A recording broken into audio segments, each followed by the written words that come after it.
Hola, ¿qué tal amigas, amigos televidentes en Extra Plus? Un gusto saludarles, darles la bienvenida a esta edición de Adelante Nicaragua, edición en la que, como todos los lunes, hablamos acerca del estado de nuestro planeta, con los doctores Cairo Amador Arrieta y Humberto Avilés Bermúdez. Muchas gracias, Cairo, Humberto, por estar con nosotros este lunes en que me parece que lo más candente en Nicaragua es el tema de la reserva Indio Maíz. Sí, por supuesto, por supuesto. Eso es de llorar, realmente Sin de llorar. duda alguna, como dijo alguien, esta es una situación que sus efectos se van a ver con el tiempo, ¿verdad? No es el ahorita.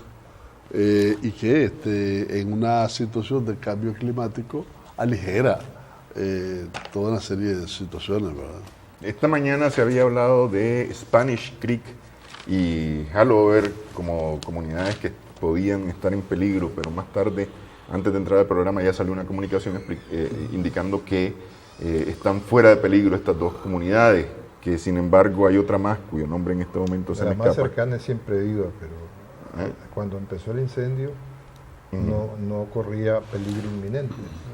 Estoy hablando de el viernes por la tarde. Porque incluso estuvo hablando alguien de San Juan de Nicaragua, habló precisamente con la primerísima por la tarde, y hablaba que el peligro no había estado Siempre Viva. Es que el viernes me parece que la Cangrejera, la zona de la Cangrejera, que está prácticamente en el litoral, esa zona estaba en riesgo. Y con el trabajo de los voluntarios, que eso hay que destacar, muy importante, el trabajo de una enorme cantidad de voluntarios, población, principalmente efectivos del ejército, que llegaron entre el viernes y el sábado, que empezaron a llegar entre el viernes y el sábado, pero hasta el viernes era la comunidad y algunos voluntarios que habían estado trabajando. Ya hay una campaña por las redes, precisamente, vía WhatsApp al menos, recabando donaciones de víveres para los voluntarios. Eso a mí me parece que hay que trabajar directamente con la Dirección General de Bomberos, que hizo un pedido de ayuda y no tuvo eco.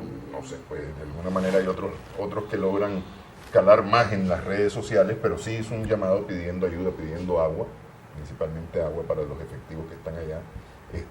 Algún tipo de alimentación, porque lo cierto es que allá están trabajando. No, pues sí, precisamente haciéndose eco de esas necesidades es el llamado que te decía en WhatsApp, agua, víveres para los voluntarios que están en el terreno. Ya, entonces, ¿Canalizado por los bomberos? Hay incluso una cuenta y la está patrocinando Hincho, la marca esta. Y dicen que en las tiendas de Hincho son puntos de recogida, de acopio. El asunto es que realmente ahí los voluntarios sí necesitan asistencia, pues, porque esa gente está ahí sin agua, pues, para dar una idea, pues sin agua para tomar, ¿no? Y además han tenido serios problemas, especialmente por el humo. Una brigada que estuvo trabajando, se decía hoy en la mañana, tuvo que ser retirada porque había demasiado humo, ¿verdad? Y el fuego los podía cercar, corrían el riesgo de quedar cercados por el fuego, entonces los retiraron. Bueno, además, parte del gran problema es que no tenemos medios aéreos equipados para ese tipo de situaciones. Sí. Y nadie en Centroamérica. Nadie en Centroamérica, aparentemente. Quizás alguna lección sea esa, de Centroamérica. Empezó a correr justamente hoy por la mañana, este lunes por la mañana, una especie en las redes sociales que México había ofrecido ya un avión cisterna porque sí, eso es lo que se necesita para ese tipo de situaciones. En cualquier caso, cuando se desatan incendios de esta magnitud, veamos lo que han ocurrido en la península ibérica pues, en los últimos tiempos, ¿no? O en California. Es bien difícil el lograr establecer un cortafuegos que te detenga suficientemente el avance. Ojalá que se haya logrado algo. Yo estuve conversando este fin de semana con alguien que estuvo por allá y me decía, mira, es que es increíble. El fuego salta los ríos. Salta ríos, salta además y continúa su avance, no lo detiene nada. Ahí va avanzando ese fuego. Además de que desde el aire son unas columnas de humo impresionante. Claro. Pero bueno, aparentemente han empezado a controlar algunos focos en la zona, y eso, digamos, hasta este momento podría ser buenas noticias, pero hay que esperar todavía. Sí, y habrá que ver si hay mano criminal de por medio. Que algunos forestales se inclinan por esa teoría, pensando en que los bosques húmedos es difícil o es total y absolutamente diferente a un pastizal. Un pastizal puede tomar fuego por la menor chispa, pero un no bosque húmedo, no es el caso de esa zona. Que es la reserva, difícilmente coge fuego tan Además, fácilmente. El fuego se inició en las profundidades de la montaña, a 100 kilómetros de Siempre Viva. Y en varios focos, 2 o 3 focos habían allí, distintos de fuego. Es decir, que eso da para pensar. Da para pensar, y habrá que esperar que se encuentre a los responsables y que les caiga todo el peso de la ley. Bueno, eso, y afortunadamente de alguna manera primó la sensatez en la elección de la hermana República del Sur. No estoy yo muy claro de hasta dónde sea mucho más sensato Carlos que Fabricio Alvarado, ¿no? No está, al menos, claro, es mucho más sensato. Bueno, espérate un momentito. Al menos logró sacarle un 20% de 67. Más de votos. Casi 30. Casi 30, pues. A última hora, ¿no? Pero fue el efecto revulsivo, creo yo. Fue un efecto tremendo. Acordate que la primera vuelta quedaron 26-22, una cosa de esa, bastante cerca. Luego la novedad de la vicepresidenta de color, además, negra, la Epsi Campbell Barr. Yo escuché la entrevista que le hizo Telesur, precisamente. Y lo que más me llamó la atención fue la propuesta de un gobierno paritario que le hizo a Carlos Alvarado. Parece que sí se le aceptaron, ¿no? Lo que me pareció, puede ser muy subjetivo, muy flojo fue lo que comentó sobre la integración centroamericana. Pero es que justamente, es decir... Pero consistente con lo que han hecho. No, absolutamente. Pues desde ahí voy a esa coherencia. ¿Inconsistente con lo que ha hecho quién? ¿Con lo que ha hecho Costa Rica o con lo que ha hecho Costa Rica, que no ha hecho nada en materia de integración? Bueno, pues, pero justamente, ¿no? Es que ese es el asunto. Conversamos aquí en Adelante Nicaragua la semana pasada sobre este tema, y la opinión es que Costa Rica sola versus el mundo, por ejemplo, el acuerdo de comercio con la Unión Europea, no funciona. Tiene que funcionar con Centroamérica. Bueno, el gran clavo de Costa Rica ahorita es Costa Rica.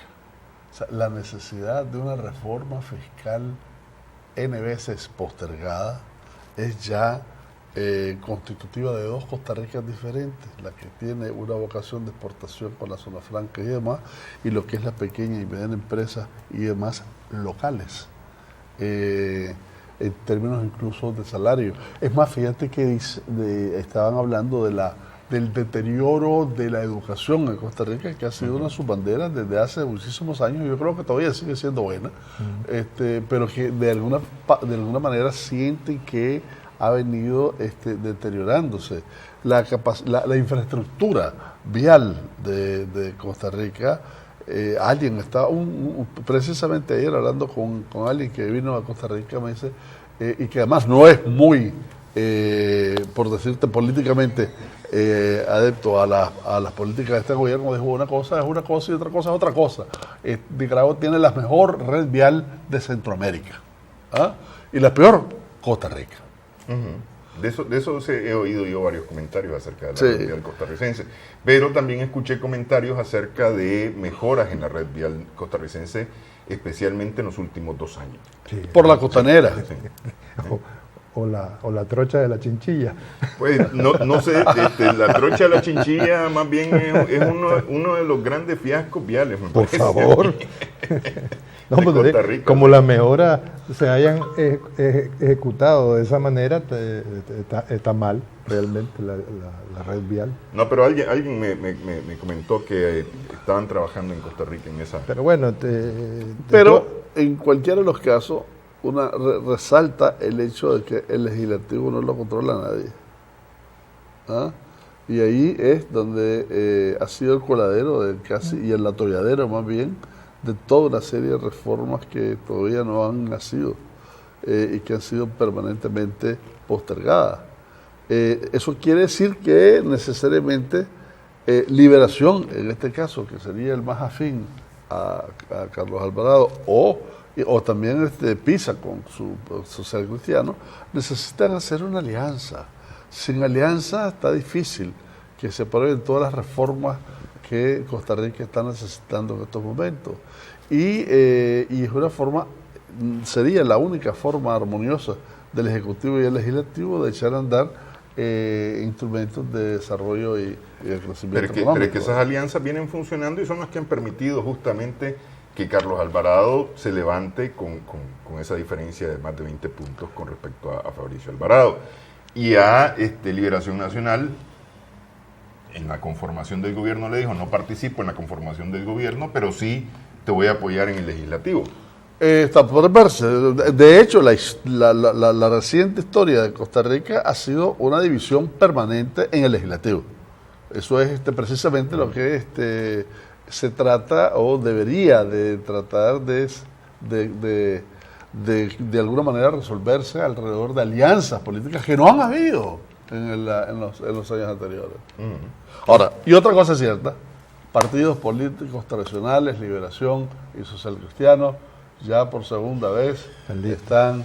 Por eso es que yo creo que Cairo está a punto de recomendarle a los hermanos costarricenses dedicados a la política y que van a asumir el gobierno próximamente, una estancia sustantiva con buena dimensión práctica en Francia con Monsieur Macron, para que les enseñe cómo impulsar reformas trascendentales con o sin resistencia, pero eso hablaremos.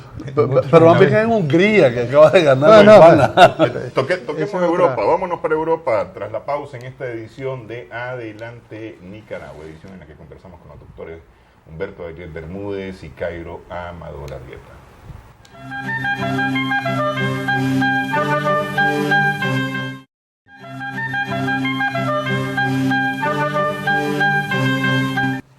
Seguimos en Adelante Nicaragua en Extra Plus. Conversamos con los doctores Humberto Aguilera Bermúdez y Cairo Amador Arrieta. Decíamos de Europa. En Europa, elecciones en Hungría que le dan un tercer periodo al presidente para que además ganó holgadamente. Sobradamente. Y al mismo tiempo, bueno, el triunfo de Orbán en Hungría, que va a ser por tercera vez jefe de gobierno, que se ha derechizado sensiblemente, por decirlo eufemísticamente, atrincherándose en una xenofobia y en un nacional-catolicismo incluso. Porque se expresa en esos términos, ¿no?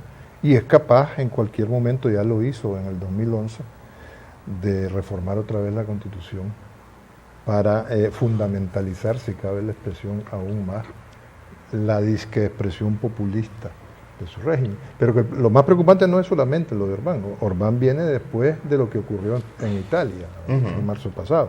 Todavía está ahí Mattarelli viendo, sigue consultando para ver qué gobierno se logra conformar algún día en Italia. En Francia se calienta, la primavera social le llaman los franceses, ¿no? Al tren de la reforma, nunca mejor dicho, de la reforma macroniana, que va dirigido a abrir de una vez por todas, y nunca mejor dicho, abrir ese coto cerrado de privilegios que es el mundo de los derechos adquiridos de los 130.000, 160.000, pero son 130.000 los que disfrutan de esos privilegios ferroviarios de la empresa pública ferrocarriles, ¿no? La Société Nationale de Chemin de Fer, ¿no? La Sociedad Nacional de Caminos de Hierro, haciendo una traducción literal, donde todos los puestos de trabajo son vitalicios. Se pueden jubilar entre los 50 y los 57 años. ¿Ya? Tienen pasajes gratis para ellos y sus familiares en todos los trenes, acceso a vivienda con tarifas privilegiadas, en fin. Y esta empresa pública es la que tiene, si no el mayor, de los mayores déficits presupuestarios de las empresas públicas francesas, porque con la construcción de trenes de alta velocidad y líneas internacionales, eso no les ha resultado efectivo, ¿no? Entonces este es el gran desafío, si logra, es un pulso, una tercia, por decirlo más en nicaragüense, entre el impulso reformista de Macron, que no lo ha bajado, no lo ha ralentizado en un solo momento desde que ganó las elecciones en mayo del año pasado, y que va con todas. Le han dicho que si... Pero es que además ya ganó la parte de la tercerización. No, por eso, ya ganó y la reforma laboral contra viento y marea. Entonces, ahorita esta huelga está en alitas de la opinión pública. Sí. Que los últimos sondeos indicaban que la opinión pública apoya el impulso reformista del presidente Macron. Pero mira, es que mira qué cosas, están difundiendo imágenes, por ejemplo, de la gente subiéndose por las ventanas a los trenes. Sí, Es decir, y ese tipo de cosas es lo que se está propagandizando de la huelga. Es que ¿no? ahí vamos. Es que son 4,5 millones de usuarios que diariamente utilizan los trenes. Sí. Y el otro aspecto que cabe destacar es que el corazón de la reforma es abrir el mercado ferroviario en España, digo, en Francia. Dejarlo, básicamente una privatización. Una privatización del servicio a partir ferroviario. de una empresa de capital público, pero abrirlo para que no se hagan las inversiones solo en trenes de alta velocidad y ofertar al mercado, abrir al mercado las pequeñas... los tramos. Articular una red de rutas pequeñas al interno. No se entiende, y fíjense qué curioso, cómo estos privilegiados ferroviarios franceses callan muy zorramente de que la empresa francesa, la empresa pública francesa ya tiene contratos en Estados Unidos, por ejemplo en Boston. Y esos privilegios son válidos en los contratos internacionales, pero eso lo tienen muy callado, no lo comentan. Por eso es que le dicen que ellos se van con su mochila social, el paquete de privilegios que comentábamos al principio. Habrá que ver, en junio termina la huelga, ya sabemos que son 37 días de huelga, porque van a parar de cada 5 días 2 en la huelga, qué resultados o qué efectos finales tienen. En cualquier caso, todo está por verse, como está por verse qué va a pasar con el sainete de don Carles Puigdemont. Pero lo que pasa es que en medio de eso, ¿verdad? La gente, que nada tiene que ver con el sindicato, pero que sufre los efectos de la huelga, como que de alguna manera resiente el hecho de no tener acceso a ese servicio, ¿verdad? Y eso lo está aprovechando Macron para sentar una posición en contra del sindicato. Claro, y que vos te imaginas, decir, es como que aquí las cooperativas del transporte público colectivo se paren un viernes, por decirte algo. No pasa nada, pero se separan 2 meses seguidos. No, es decir, así como se están parando 2 días por semana, que se paren aquí todos los viernes. Esto es un desastre. Pero lo que pasa es que también la otra parte que permea la opinión pública es que la reforma lo que está planteando es equiparar los privilegios, esa mochila social de los ferroviarios franceses con el de todas las otras empresas públicas. Entonces los ferroviarios han querido, la CGT, que ha sido el sindicato preponderante, ha sido, y nunca mejor dicho, ya no lo es, ya perdió las elecciones a la interna de la empresa ferroviaria, ¿no? Ha querido captar a los trabajadores de Air France, de la línea de bandera nacional, ¿me entiendes? que a su vez tienen sus propias reivindicaciones. Que lo que quieren es un incremento salarial. Claro. Básicamente. Pero es que este paquete, esta mochila social de los ferroviarios, al final de cuentas, es el convenio colectivo que ellos han logrado. Es decir, poniéndolo en nicaragüense. Sí, pues. sí. ¿Ah? Y entonces, y Macron muy hábilmente le dice, ok, de acuerdo, pero vamos a equiparar a todos los trabajadores de este país. Pero como se sabe que esos costos tienen que ver con un efecto presupuestario, además quiere consumar esa privatización, empezando por las líneas aéreas, antes del 2039, que era el umbral inicial de esa reforma, ¿no? Y además está de por medio no solamente eso, reformas a la Constitución francesa, va a reducir en el 30% a los parlamentarios, bien sea diputados o senadores. Sí. Se va a limitar el mandato a 3 años como máximo de los parlamentarios. Hay una reforma sensible al sistema, a la ley de Hong. Es decir, no reelección. No reelección más allá de los 3 años para los parlamentarios, ¿no? Excepción sea hecha, dice, en los cargos de elección popular de los 9.000 municipios de Francia, ¿no? Aparte de los alcaldes mayores, etc. Sí, exactamente. Bueno, pero regresando un poquito a Hungría, ¿verdad? Es importante el asunto porque dentro de la teoría política se habla de una nueva categoría, que es el iliberalismo democrático. Democracia iliberal. La democracia no liberal, ¿verdad? O sea, y no está solo.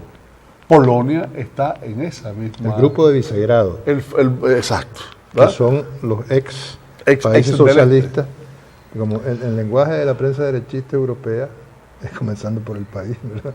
Dice, los que lograron liberarse de las garras del postsovietismo. Sí, sí.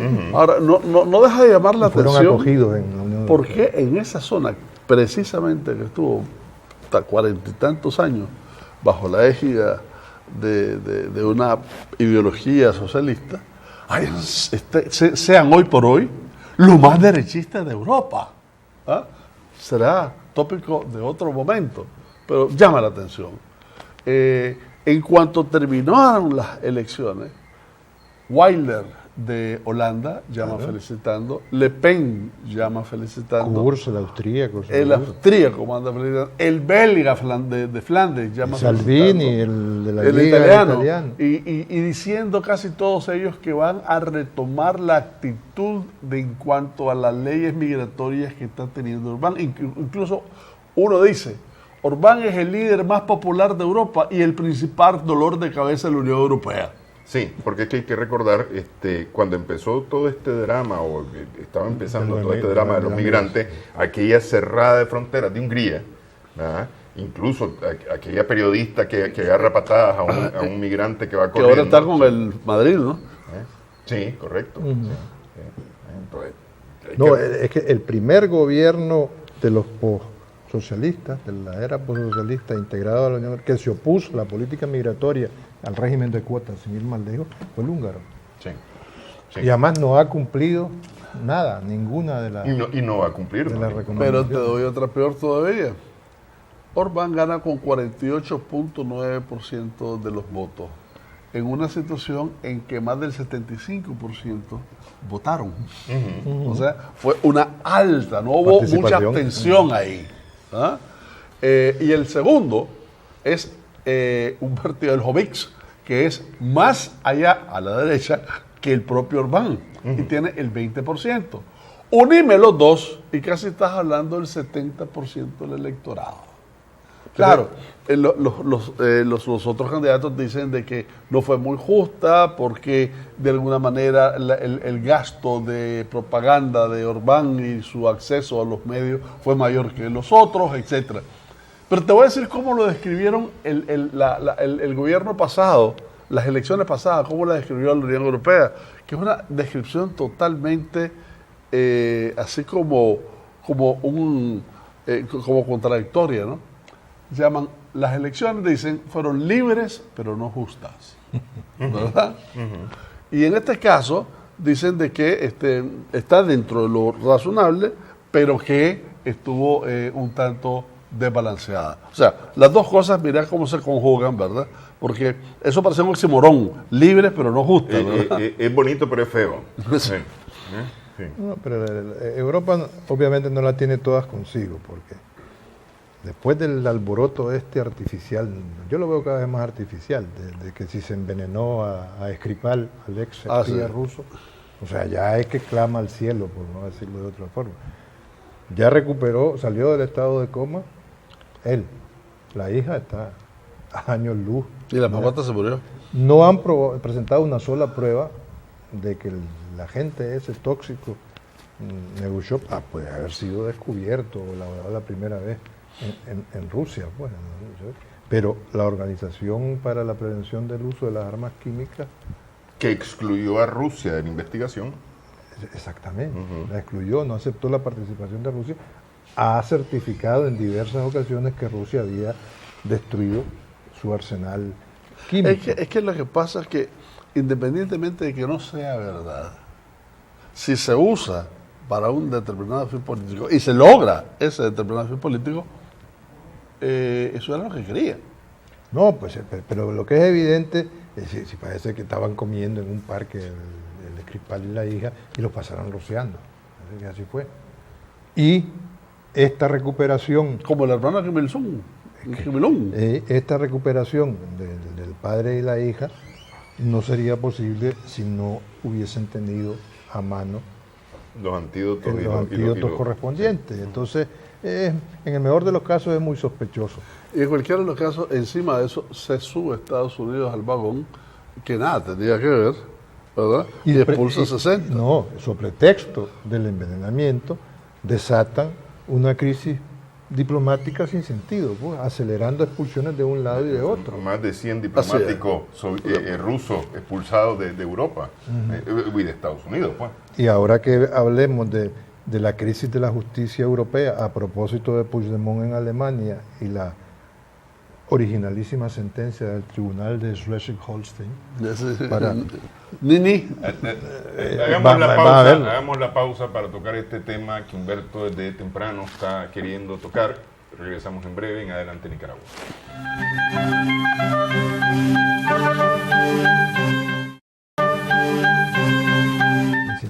Seguimos en Adelante Nicaragua en Extra Plus. Seguimos en Europa. En Europa, donde la crisis que ha generado la decisión catalana o la decisión del gobierno catalán, ¿verdad?, de independizar a Cataluña contra la decisión de España de no permitir esa, que por ahí viene todo el asunto. Ya esto ya tiene 2 años, 3 años de estar, pero llegó a su punto máximo en diciembre pasado cuando se fueron a las elecciones no autorizadas por España. No, las elecciones fueron autorizadas. No, perdón, esas son las de diciembre. El problema fue el 1 de octubre, sí, la convocatoria de un disque referéndum para votar la independencia. La independencia, dicho sea de paso, más efímera de la historia de la humanidad, ¿no? La proclamaron y automáticamente Puigdemont se hizo famoso por declararla en suspenso. Sí. Y a los 2 días... La aplicación del 55. Del 155 de la Constitución Española, que en 2 platos es intervenir el estatuto, el régimen autonómico del gobierno regional de Cataluña. No, pero el problema se ha calentado porque, claro, Puigdemont se fue a Bruselas, ya sabemos mucho de eso, en una de esas, fue a Dinamarca, de hecho, se fue a Finlandia y de regreso a Bélgica lo agarraron en Alemania, porque la inteligencia española le avisó que iba. Claro, sí, a los alemanes, está en tal lado, cáiganle.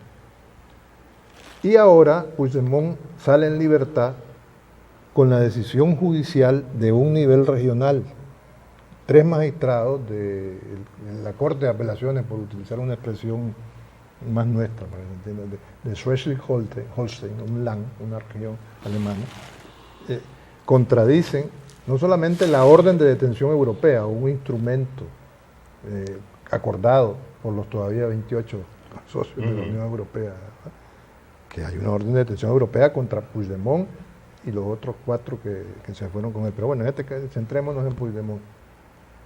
Entonces ese tribunal lo deja en libertad por el delito de rebelión, que es al que se le acusa a Puigdemont en España, que existe en Alemania como alta traición, dice que lo deja en libertad, confianza de 75.000 euros, porque sí hay riesgo de fuga, y además eso determina que tiene que buscar residencia alemana.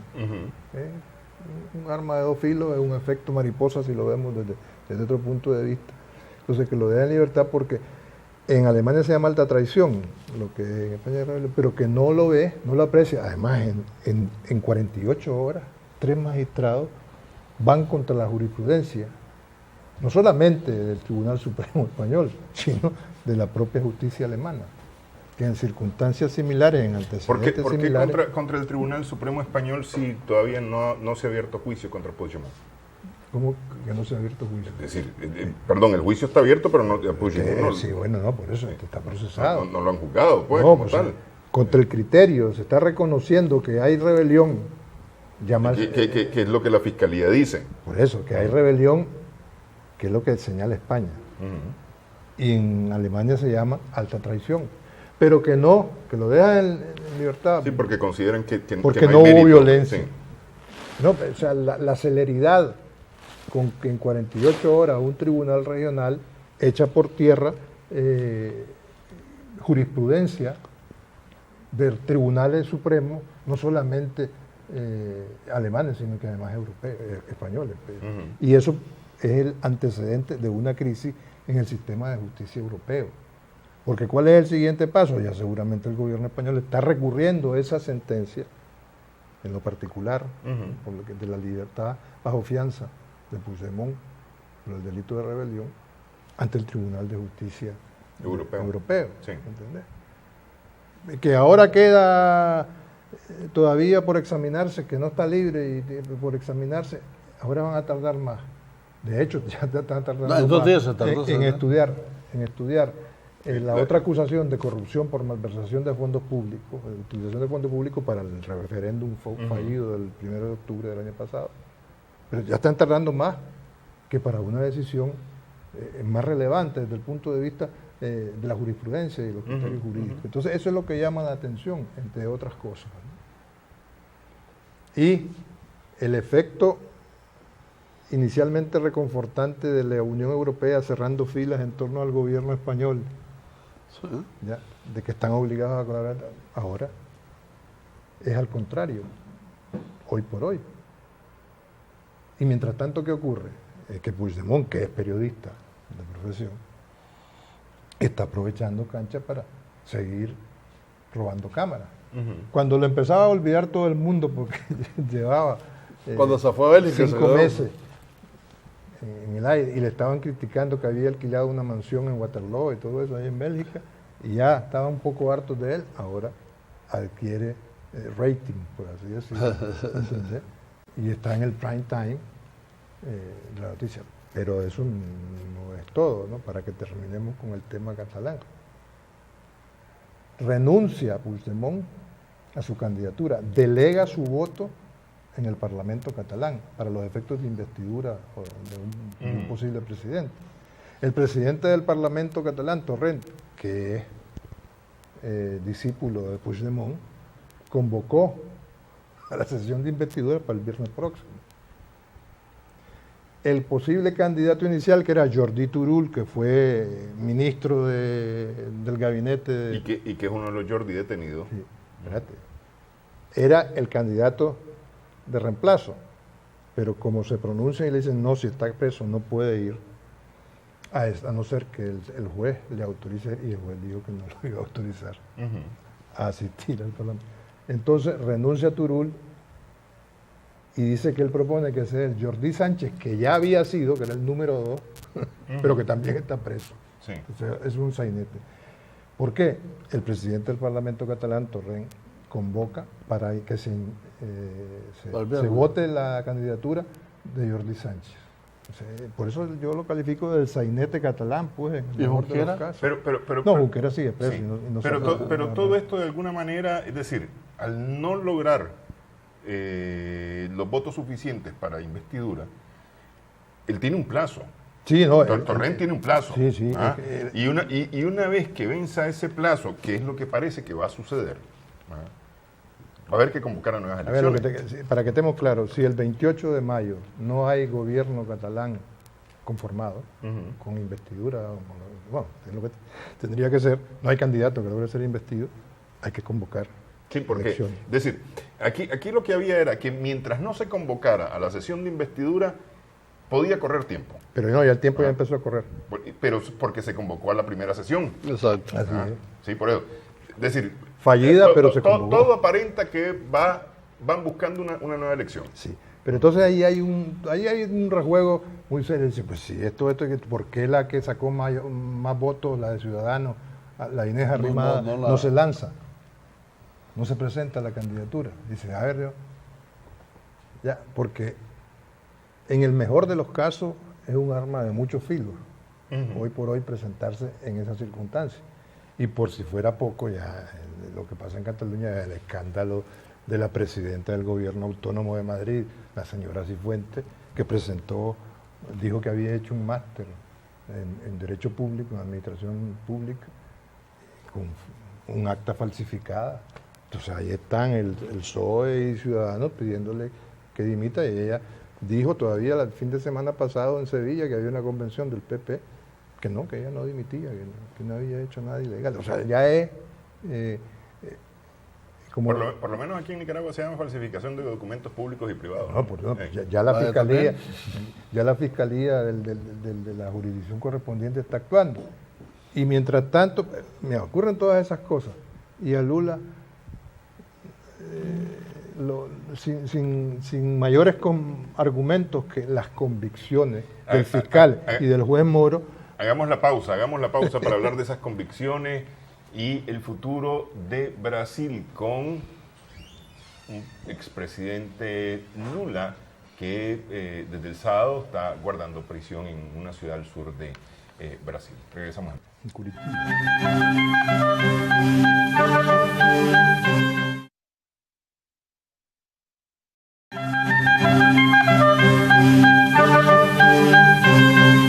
Seguimos en Adelante Nicaragua en Extra Plus. Estamos conversando con Cairo Amador Arrieta y Humberto Avilés Bermúdez. Este sábado salió de la sede del sindicato de metalúrgicos que él mismo fundó y que lo lleva al Partido de los Trabajadores, y luego a ser presidente. Y luego la presidencia de Brasil, Luis Ignacio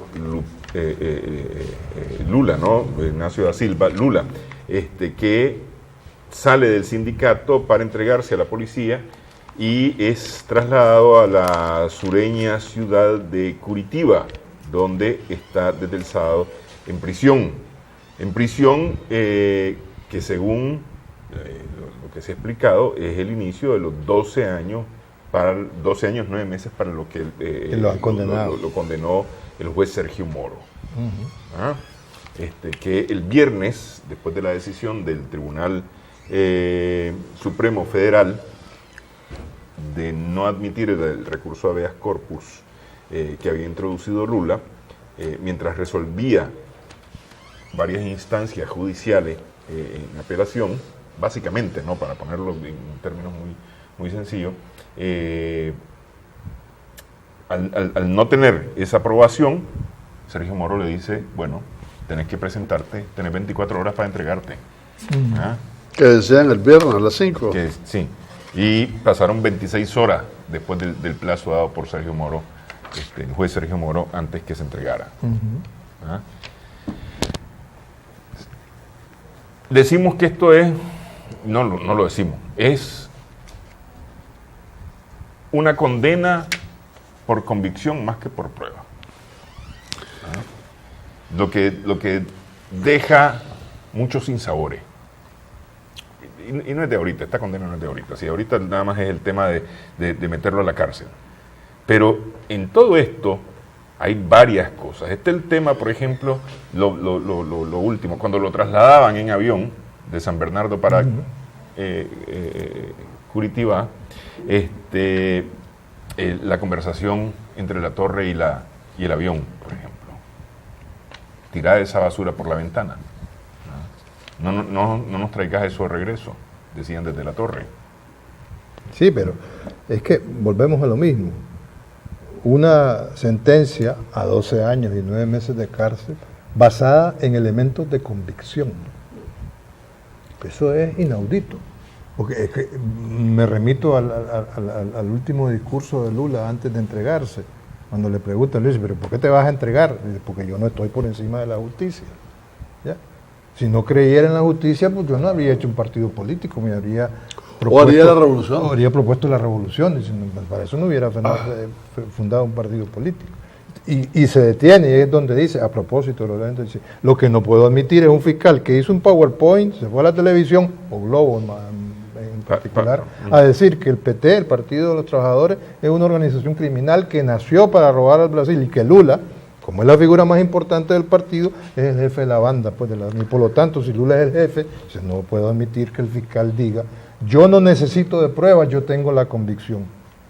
Pero es que además de eso, alguien reportó una reunión con Nemesio Nacio Neves y con Temer de Moro, ¿verdad?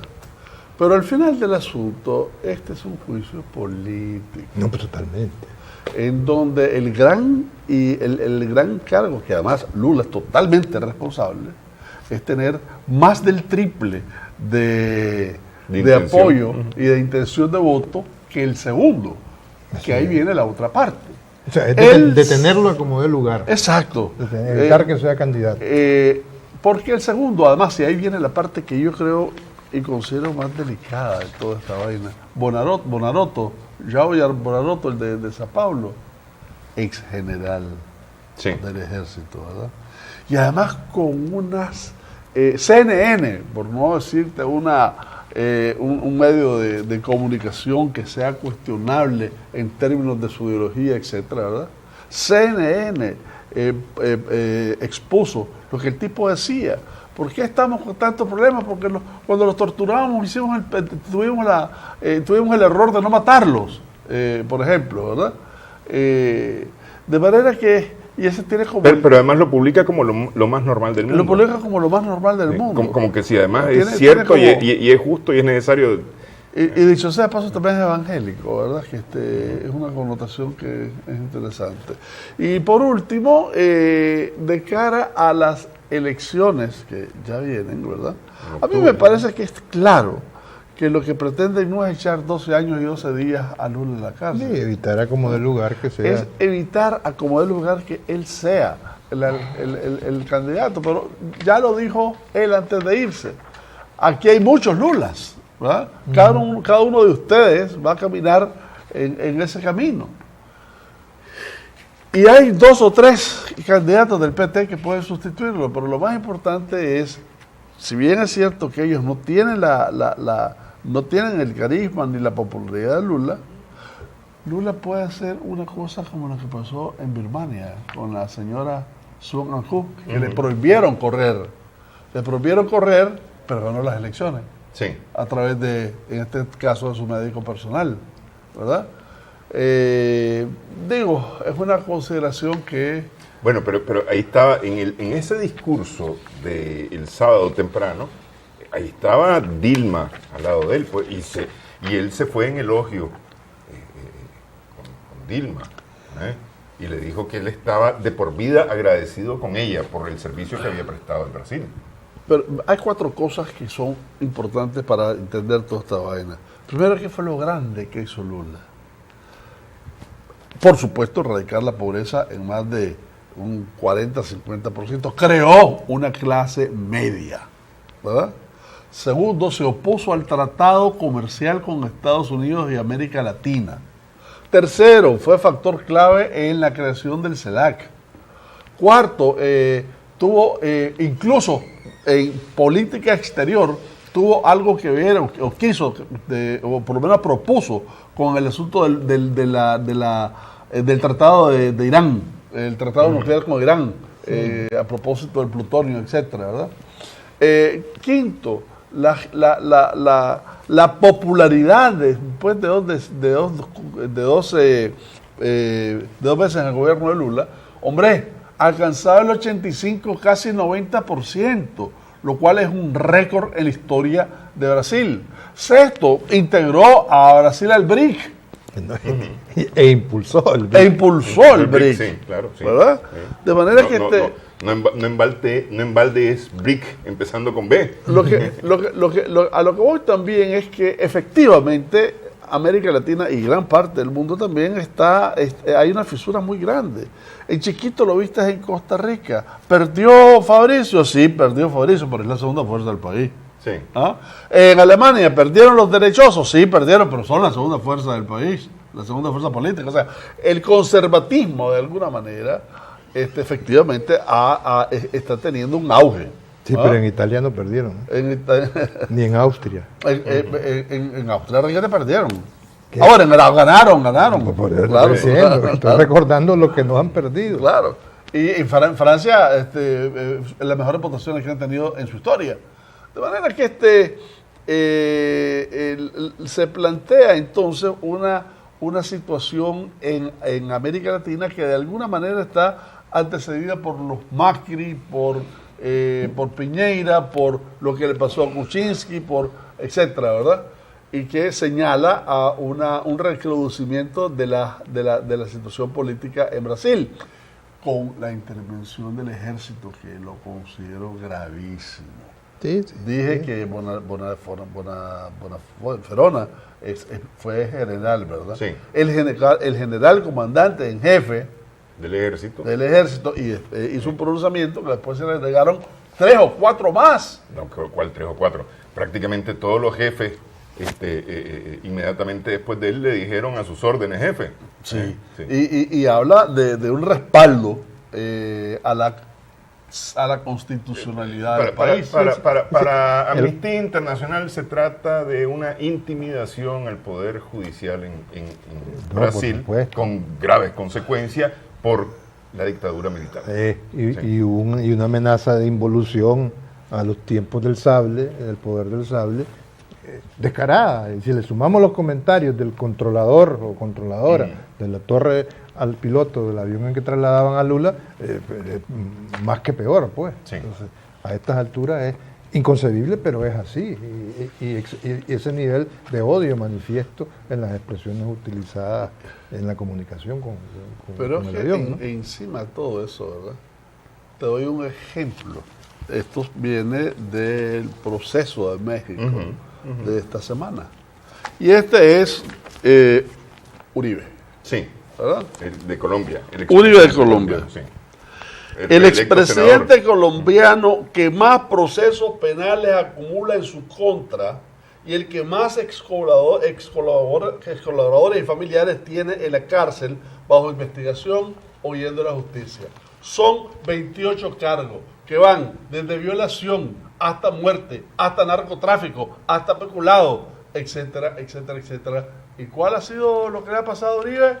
Absolutamente nada. Porque de alguna manera es la expresión de ese poder conservador.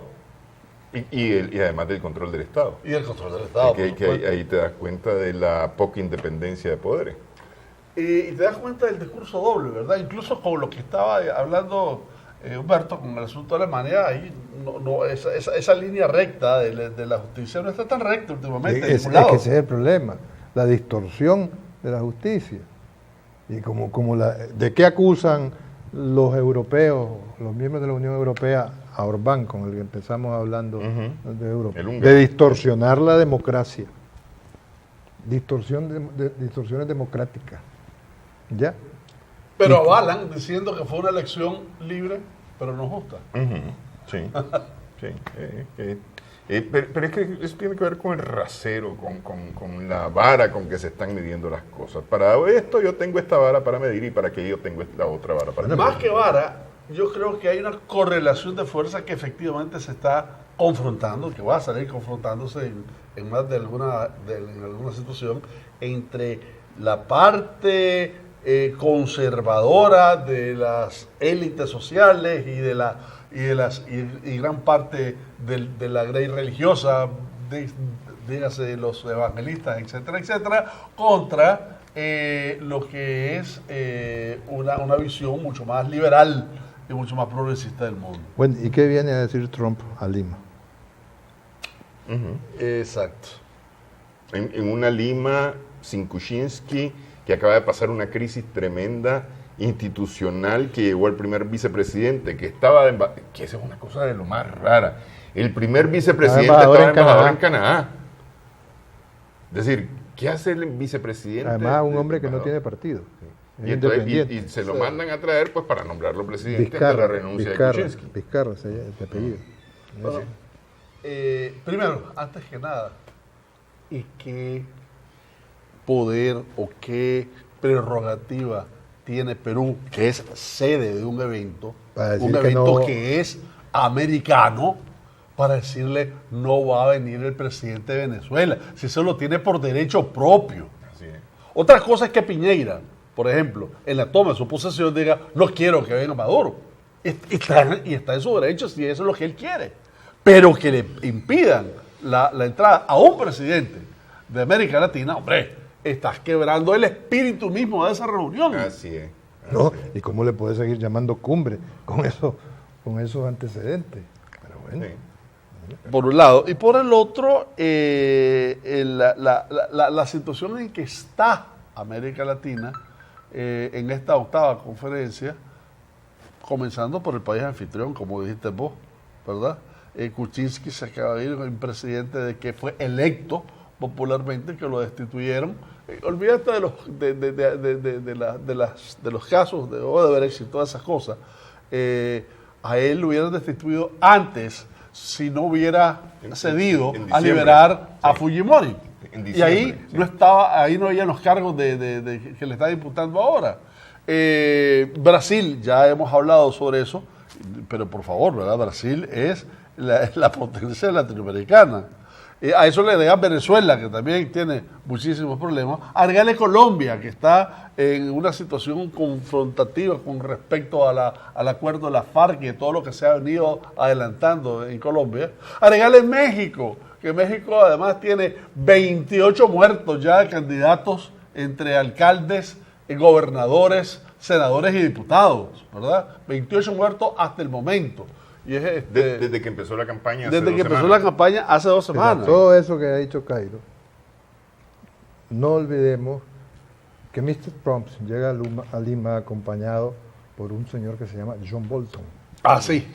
Que es de la derecha del Ku Klux Klan, por decirlo matizadamente. Y por un ejército desplegado en la frontera sur de Estados Unidos. Pues, que está cuidando el muro que no ha hecho todavía, Sí. ¿no?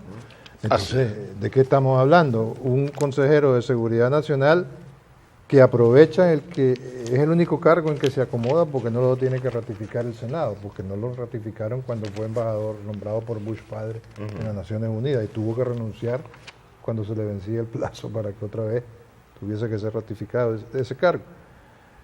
Que preconiza que con Irán hay que buscar soluciones militares, igual que con Corea del Norte. Sí. Y que ese acuerdo nuclear con Irán no tiene sentido. ¿Ya?